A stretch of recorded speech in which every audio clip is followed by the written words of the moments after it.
Olá! Em algum momento eu fiz um comentário aqui no meu canal sobre o livro de Enoque. Algumas pessoas me questionaram alegando que este livro deveria estar entre os livros inspirados da Bíblia. Eu decidi convidar o Dr. Rodrigo Silva. O Dr. Rodrigo Silva é um grande erudito, um arqueólogo, um grande amigo, apresentador, não é, do programa Evidências, e ele vai nos falar algo mais a respeito do livro de Enoque. Aproveite, porque você agora terá contato com conteúdo de primeira qualidade.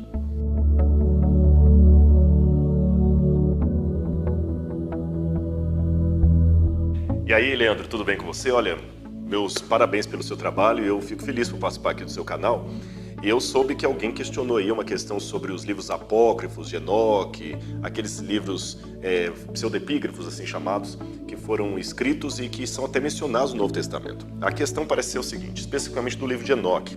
Parece que alguém questionou, olha, a tradição oral ela é importante, porque a tradição oral dá para tirar muitas verdades dali. E se você quer desprezar o livro de Enoque, ô Leandro, assim parece que o argumento foi dado, você deveria desprezar toda a tradição oral. Deixe-me começar aqui afirmando para você o que podemos afirmar do ponto de vista da arqueologia. O livro de Enoque, ele foi encontrado numa versão eslovênia, foi encontrado também numa versão hebraica antiga, alguns fragmentos em aramaico, e alguns fragmentos dele foram encontrados entre os manuscritos do Mar Morto. Eu tenho aqui uma tradução em inglês dos manuscritos do Mar Morto. E vários fragmentos do livro de Enoque estão aqui. Ele conta da história dos gigantes, por exemplo, e realmente ele traz a ideia de que os gigantes que havia na Terra seriam filhos de anjos com seres humanos. Isso está realmente no livro de Enoque ali. E um outro problema que alguns surgem é que aparentemente a Bíblia parece validar o livro de Enoque quando você o encontra citado na Epístola de Judas, quando ele fala, quanto a esses, foi também que profetizou Enoque, o sétimo depois de Adão, dizendo, eis que veio o Senhor entre suas santas miríades, para executar o juízo contra todos e fazer convictos todos os ímpios acerca de todas as obras ímpias que impiamente praticaram e acerca de todas as palavras insolentes que os ímpios pecadores proferiram contra ele. Eu li Judas, verso 16. O interessante é que você pegar essa parte aqui, Enoque, o sétimo depois de Adão, eis que veio o Senhor entre as suas santas miríades, essa parte aqui, Judas praticamente está citando, sim, o livro de Enoque, encontrado em Qumran. Nós temos um fragmento aqui, 1 Enoque, 60, verso 8. Ali realmente fala, vem o Senhor com suas santas miríades, o mesmo texto você encontra aqui. Bom, disto posto, agora vem a pergunta. Será que a Bíblia estava validando o livro de Enoque como sendo um livro inspirado por Deus, legítimo, verdadeiro? Segunda pergunta. A tradição oral é tão importante assim porque ela preservou a verdade de Enoque, por que não poderia preservar todo o restante? O primeiro ponto que nós vamos colocar é o seguinte, realmente a tradição oral ela tem o valor para preservar o cânon, quem falou isso está correto. Nós temos o cânon porque pessoas do passado que conviveram com o escritor bíblico viam pelos frutos que se tratava de um profeta verdadeiro. O cânon não foi, como dizem por aí, algo que foi criado posteriormente, principalmente em Niceia e tudo mais. Não, os judeus já tinham de longa data estabelecidos os livros que, como se diz em hebraico, os livros que sujam os dedos, isto é, livros que são sagrados e livros que não são sagrados. Tanto é que os judeus têm a tradição, os livros que são inspirados, sagrados, eles nunca colocam o dedo para ler. Eles usam, você já deve ter visto alguns rabinos fazendo isso aí, como se fosse uma caneta de prata, e na ponta tem uma mãozinha com um dedo assim, e ele vai lendo com aquilo ali, ele não toca na Torá. Essa tradição, que vocês dizem que é importante de fato esta mesma tradição deixou bem clara que o livro de Enoque não era um livro que sujava os dedos, ou um livro inspirado. Tanto é que ele nunca entrou no cânon escriturístico dos judeus. Nem em Qumran, nem na Mishnah, nem no Talmud, há qualquer indício que o livro de Enoque fizesse parte dos livros inspirados, assim como Isaías, Jeremias, Lamentações e outros mais. Então o livro de Enoque definitivamente nunca foi considerado um livro sagrado. Nem pelo judaísmo, muito menos pelo cristianismo. Mas, Rodrigo, não foi escrito por judeus, não estava em Qumran? Em Qumran foram encontrados livros de toda a natureza, livros sagrados e não sagrados, inspirados e não inspirados, comentários bíblicos, os chamados Pesher, por exemplo, o Pesher de Abacuque, o comentário de Abacuque, mas não era um comentário inspirado de Abacuque. Você percebeu isso? A Bíblia do Antigo Testamento dos Hebreus, o texto sagrado, o cânon sagrado, não continha o livro de Enoque. Mas como é uma biblioteca vasta, eles tinham outros livros ali da cultura judaica popular. Você sabe que uma religião não produz só livros sagrados. Por exemplo, na Igreja Adventista, nós temos a Bíblia, que é um livro inspirado por Deus, mas tem livros da minha autoria. Se houvesse um acidente, um terremoto, e daqui a 2000 anos alguém encontrasse nos manuscritos aqui da biblioteca do NASP, de onde eu estou fazendo essa gravação, a Bíblia Sagrada e o livro de Rodrigo Silva junto, não significa que o livro de Rodrigo era tão inspirado como a Bíblia só porque estava na mesma prateleira ou no mesmo local. Percebe? Existe uma diferença entre livros sagrados e não. Mas eu ainda não respondi um outro problema. Se Enoque não era um livro inspirado, por que ele é mencionado no Novo Testamento por Judas? Você tem que entender que a Bíblia não menciona apenas livros inspirados.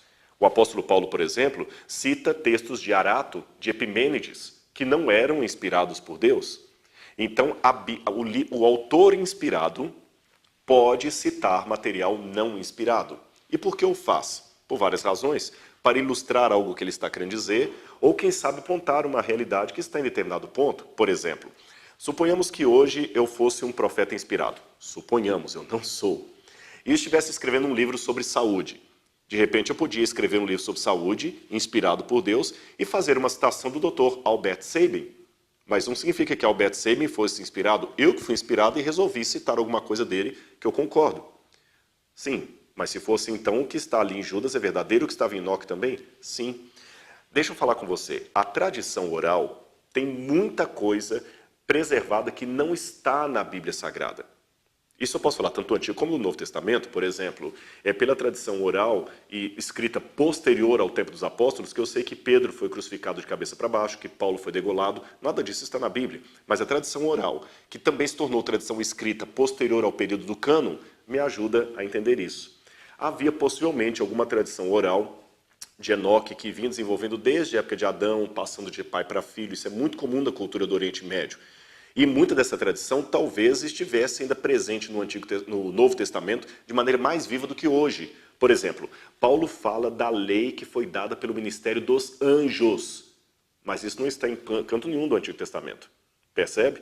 Paulo certamente estava mencionando alguma tradição que na época dele era mais confiável, que eles sabiam, inclusive por inspiração, que era de Deus e que hoje nós perdemos a fonte. Mas eles sempre tiveram cuidado de não tomar da tradição oral doutrinas. Esse é o ponto. A tradição oral pode conter alguns elementos de verdade? Pode, porque Adão foi passando para os seus descendentes e tal, e nem tudo foi relatado por escrito. Agora, essa tradição oral, como eu disse, ela tem elementos de verdade e elementos não verdadeiros. E é impossível saber hoje com uma lupa o que realmente é histórico e o que é lendário ali.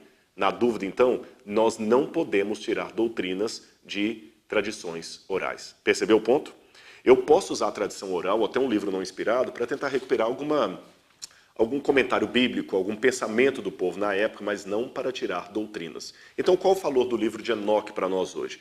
Ele me mostra um pensamento do povo de Israel em determinado período e que possivelmente continha alguns elementos de tradição oral que vinha de milênios antes. Mas eu não sei dizer o que desses elementos são verdadeiros ou não, mas eu posso suspeitar de alguns. Mesmo que eu não saiba dizer quais exatamente são verdadeiros, dá para eu dizer quais não são. Por que razão? O judaísmo do final do período intertestamentário ali, em primeiro lugar, não era um judaísmo monolítico, como o de hoje também não é. As pessoas pensam assim, os judeus pensavam desse jeito. Não havia os judeus. Dentro do judaísmo havia vários segmentos, várias linhas diferentes. Você tinha os saduceus, você tinha os fariseus, você tinha os zelotas, você tinha os essênios, você tinha os nazireus. Eram vários tipos, várias ramificações, e cada um interpretava a Torá de uma forma diferente. Por exemplo, na época de Jesus havia uma disputa se haveria ressurreição ou não. Lembra que Jesus mesmo se interpôs num desse debate se haveria ressurreição ou não? Havia um grupo que acreditava nos anjos, outro grupo não acreditava nos anjos. E havia um grupo de judeus que foi dominado demais pela filosofia grega. Filon de Alexandria está aí para contar a história. E foram tão dominados pela filosofia grega que eles pegaram vários elementos da mitologia grega e colocaram dentro da Bíblia, sob severo protesto daqueles judeus mais conservadores. E foi nessa situação que uma mescla houve entre mitologia de Hesíodo, Homero, com história bíblica. E aí, muitos elementos estranhos entraram dentro daqueles escritos judaicos. E para legitimá-los, uma coisa que era comum fazer na época, você misturava aquilo com o dito de alguém importante do passado, para dar autoridade àquele conteúdo. Mas não que aquela pessoa do passado, de fato, houvesse escrito aquilo. Isso existe na literatura antiga. Na Biblioteca de Assurbanipal, nós temos documentos atribuídos a grandes figuras lendárias do passado, que na verdade não tinham escrito aquilo. Havia esse procedimento sim. Mas Deus foi tão sábio que o povo conseguiu separar o que era inspirado do que não era inspirado e não permitiu que essas obras de cunho duvidoso entrassem para as Escrituras. Um erro seria eu pegar todo esse papel e jogar fora como se fosse de menos importância para um estudo histórico e contextual da época. Outro erro é abraçá-lo e colocá-lo em pé de igualdade com a Bíblia Sagrada, que esta sim foi preservada de uma maneira sobrenatural por Deus. Então, Deus permitiu isto aqui para conhecimento contextual e a Bíblia para aprofundamento doutrinário. Eu espero com isso ter ajudado a esclarecer um ponto aí a questão e um grande abraço para todos vocês aí.